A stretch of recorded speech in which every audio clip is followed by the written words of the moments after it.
반갑습니다. 주식 읽어주는 남자 김영철입니다.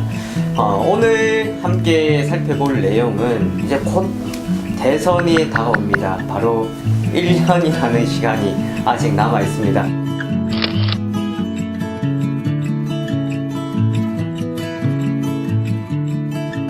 그렇지만 지금부터 대선에 대한 이야기들이 참 많이 나오고 있습니다. 다음 대권 주자가 누가 될 것이냐, 누가 대통령이 될 것이냐 라는 것은 국민이라면 초미의 관심사가 될 것으로 예상이 되고 있는 상황들인데요.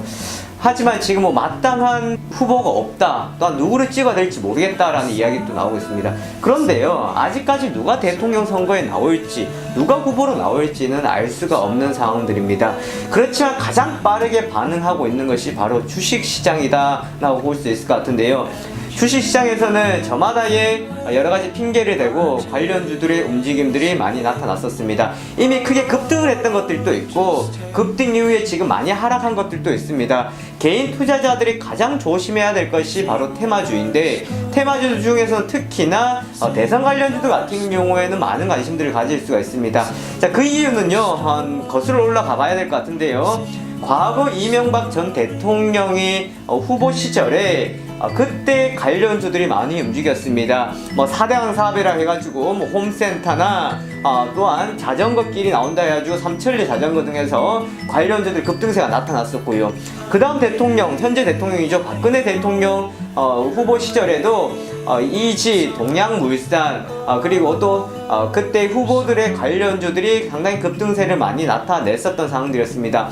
바로 이겁니다. 주식시장에서 제일 중요하게 생각하는 부분이 학습 효과다라고 볼 수 있을 것 같은데요.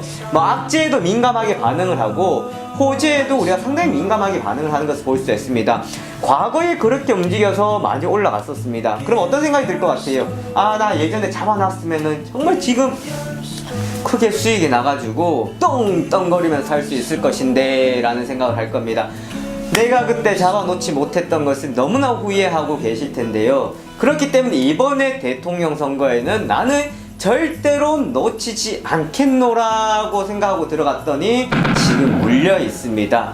그럼 이거를 어찌해야 될까요? 사실 어찌할 방법을 알 수가 없는 상황들인데요.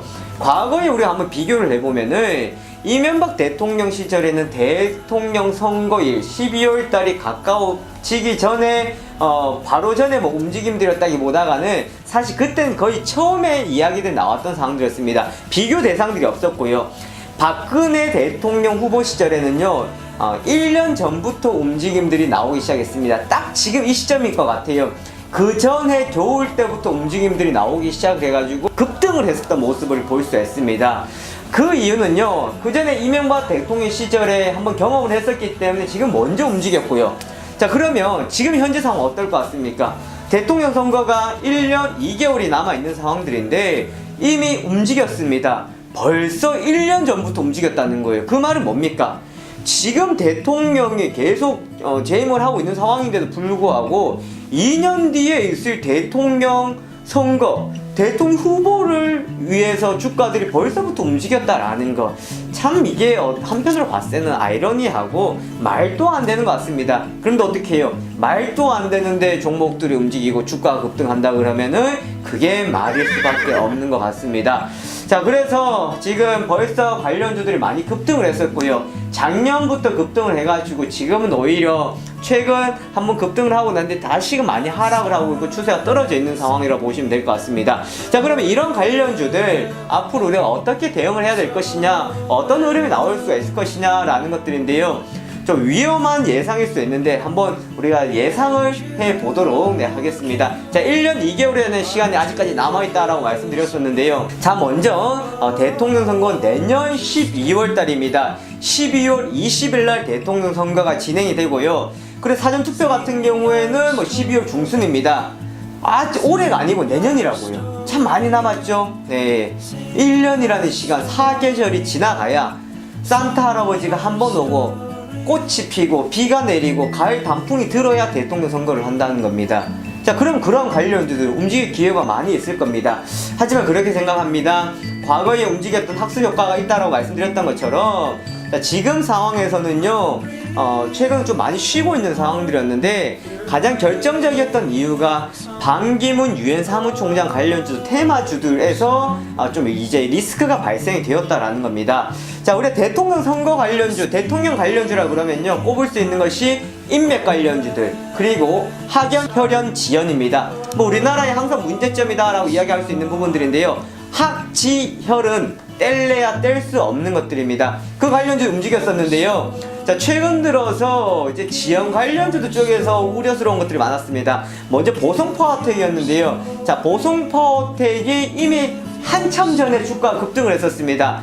유엔 사무총장 반기문 총장의 동생이 부회장으로 재직하고 있다라는 소식에 급등세를 나타냈었던 상황들이었는데, 자, 그리고 난 뒤에 고점에서 유상증자도 하고 유상증자 성공까지 했었습니다. 얼마 전 부회장에서 물러났다라는 소식이 전해지면서 보성파워텍이 그때 급락을 했었습니다. 자, 그러면서 테마주들이 같이 급락을 했었던 것 중에 하나였는데요. 거기에 가장 큰 이유는 혈연 관련주들 같은 경우 사실 가까운 사이입니다. 가까운 사이인데 그 회사에 이제 재직을 하고 있으면서 그 자리에 물러나 버린다 그러면은 더 이상 관련주가 될 수 없다라는 우려감, 리스크가 좀 부각이 되었다고 보시면 될 것 같습니다. 자, 보성파워텍의 리스크가 있었던 상황에서 지난달이었습니다.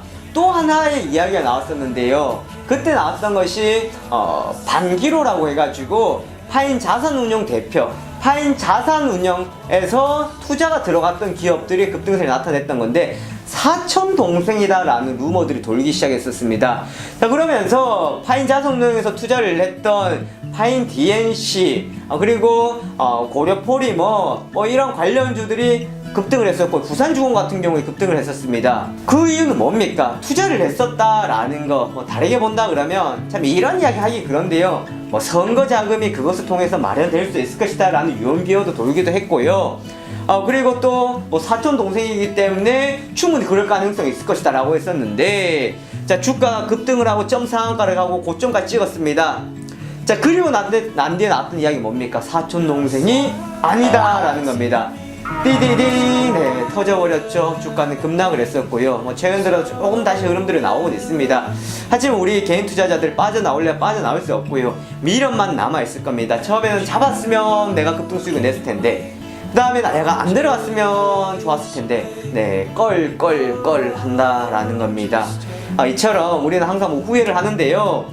이런 관련주들 같은 경우에는 인맥 관련주들 대표적으로 볼 수 있는 것이 반기문 유엔 사무총장 지금 여당에서 이야기들이 많이 나오고 있습니다. 내년 1월달에 한국에 귀국을 한다라고 하니까 더욱 확실시 되고 있는 상황들인데요. 관련주도 가장 대표적이었던 게 보성파워텍이었는데 이제 부회장에서 동생이 물러났기 때문에 한창 같은 경우도 볼 수 있을 것이고요. 지역이 CCS라고 해서 충북 쪽에 케이블 방송 채널이 있습니다. CCS가 관련주로 또 편입이 되기도 했고, 가볼메탈 그리고 승일 같은 경우도 그 지역에 있다라는 것 때문에 급등세를 나타냈었습니다. 지역이라는 거고요.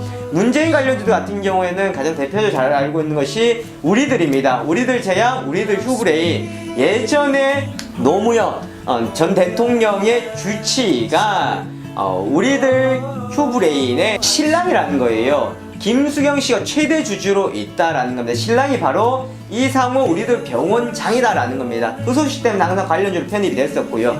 자, 그 다음에 바른손이라고 해가지고 또 최근 들어서 움직임들이 한번 나오고 유상증자도 하고 했었던 상황들이었는데, 네, 바른손 같은 경우에는 요거는 법무법인이 이제 같이 예전에 고문으로 계약이 되었었다라는 것 때문에 이슈가 받기도 했었습니다.